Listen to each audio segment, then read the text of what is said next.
Collector Shri નર્મદાની અધ્યક્ષતામાં આજે જિલ્લા સંકલન એવં ફરિયાદ નિવારણ કમિટીની બેઠક હતી અને આજની આ કમિટીની બેઠકમાં નર્મદા જિલ્લાના લોકોના હિતના અનેક પ્રશ્નોની ચર્ચાઓ થઈ છે. સાથે તમામ અધિકારીઓ સત્વરે આનું નિરાકરણ આવે એના માટે પણ એમને આશ્વાસન અમને આપ્યું છે. જેમ કે નર્મદા જિલ્લામાં આદિજાતિ સંચાલિત જે છાત્રાલયો છે, આશ્રમ શાળાઓ છે, એમનું ફૂડ બિલને લઈને અને ત્યાંની બાળકોની ભણવાની અને રહેવાની પરિસ્થિતિને લઈને ચર્ચા થઈ છે. સાથે વન વિભાગ દ્વારા ડેડિયાપાડા વિસ્તારના જે ડામર સપાટીના રોડના કામો ચાલુ હતા, બ્રિજના કામો ચાલુ હતા, એમને અટકાવી દેવામાં આવ્યા છે. જે પણ એફસીએની પરવાનગી મળીએથી તાત્કાલિક અસરથી ચાલુ કરવામાં આવે એની પણ વાત થઈ છે. સાથે સાથે રોડ રસ્તાની ગુણવત્તાસભર કામગીરી થાય.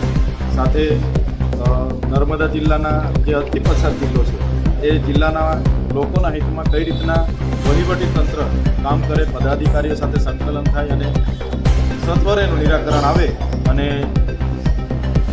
વહીવટી તંત્ર જે ગત જિલ્લા સંકલનમાં નેશનલ હાઈવેના કેટલાક બ્રિજો બંધ છે એને પણ પુનઃ ચાલુ કરવામાં આવે. વન અધિકારના અધિનિયમ અંતર્ગત જે 5360 દાવાઓ પેન્ડિંગ છે એના માટે પણ કમિટીની બેઠક મળે.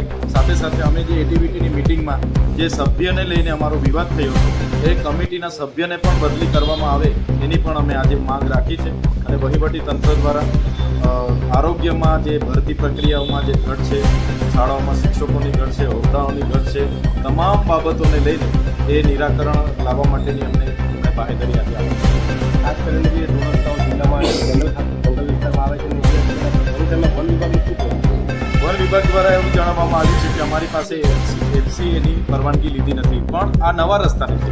વર્ષો પહેલાં અહીંયા ડામર સપાટીના રોડ બન્યા છે જેને રિસર્ફેસિંગ કરવા માટેની પ્રક્રિયા છે અને એના પર જ ડામર સપાટીના બનાવવાની પ્રક્રિયા છે. એક બાજુ સ્ટેચ્યુ ઓફ યુનિટીના મોટા મોટા પ્રોજેક્ટો આવીને રાતોરાત મંજૂર થઈ જાય છે અને અમારે જુનારાજ જેવા જે મૂળ ગામ છે, વર્ષો જૂનું ગામ છે, ત્યાં જવા માટેના રસ્તાની પરવાનગી નથી આપતા. આજે ફુલસરથી દુધરના રોડ અટકાવવામાં આવેલા છે, મોસ્તાથી માલસાપોરનો રોડ અટકાવવામાં આવેલો છે. એટલે તમામ બાબતે વન વિભાગને અમે સકારાત્મક ધોરણે આમાં સંકલન કરીને સત્વરે નિરાકરણ આવે એની અમે માંગણી કરી છે. તો જે જૂનો મુદ્દો છે કે જે ખર્ચની વિગત આપણે માગેલી છે પીએમના કાર્યક્રમમાં અમે ગત 24/12/2025ના રોજ એ બાબતનો ખુલાસાની માંગણી કરી હતી અને આજે એ બાબતે અમારે કાર્યપાલક ઇજનેર જે સતીશભાઈ મોદીજી છે એની સાથે આજે ચર્ચા કરવાની હતી. પણ જેઓ ગાંધીનગર કોઈ મિટિંગમાં કલેક્ટર સાહેબ સાથે ગયેલા હોય જેના કારણે હાજર નથી, એટલે એ આવ્યેથી અમે એમની સાથે રૂબરૂ મળીને ચર્ચા કરી. એવું કહી શકાય કે આજે સવાલો જે બાકી છે, અણિયાળા સવાલો છે, તમારા દ્વારા પૂછવામાં આવવાના તેના માટે ખાસ કરીને એમના પ્રતિનિધિ હાજર હતા. એમણે એવું કીધું છે કે ગાંધીનગર કોઈ મિટિંગમાં ગયા છે અને અમે અહીંયા જ છે.